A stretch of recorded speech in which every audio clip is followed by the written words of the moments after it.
Maybe you've seen the Casio A164 when shopping for a retro stainless steel Casio watch.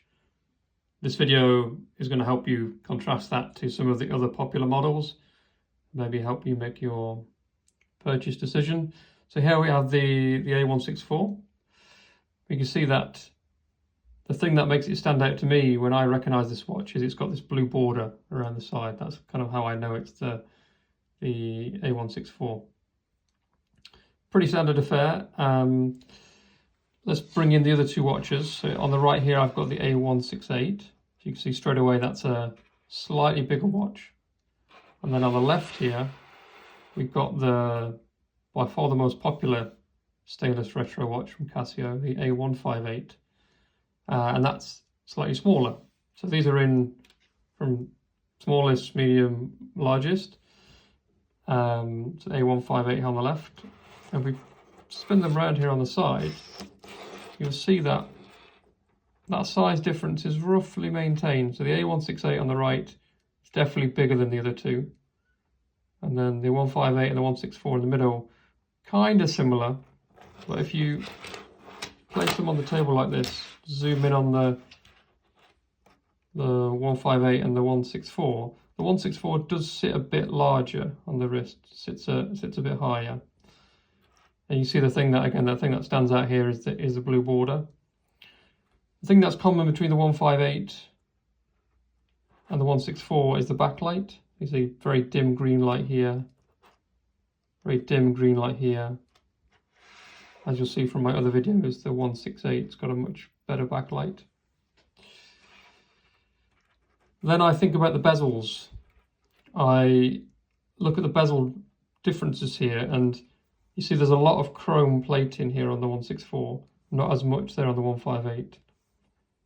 So the 164 and the 168 have got a lot of chrome here, which gives it a different look on the wrist. It's a bit more shiny, a bit more bling, should we say.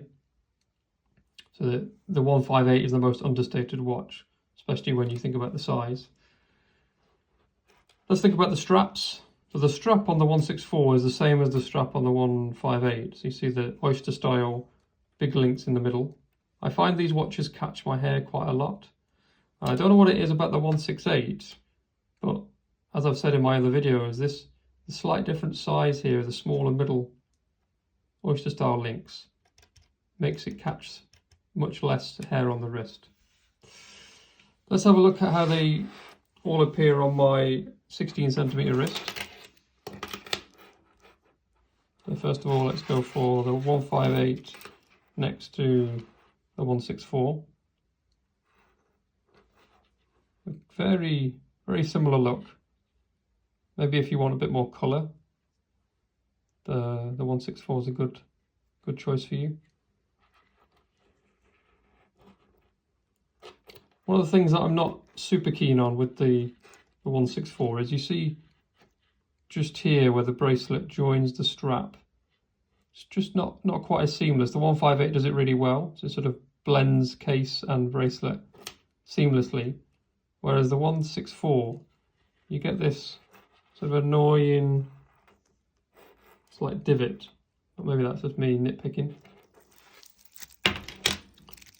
Let's bring the 164 back in and compare it with the 168. So similar colour, a bit more red on the 168. Obviously a bigger watch. Similar amount of chrome there. But I do think the 168 blends the bracelet in with the bezel a little bit better.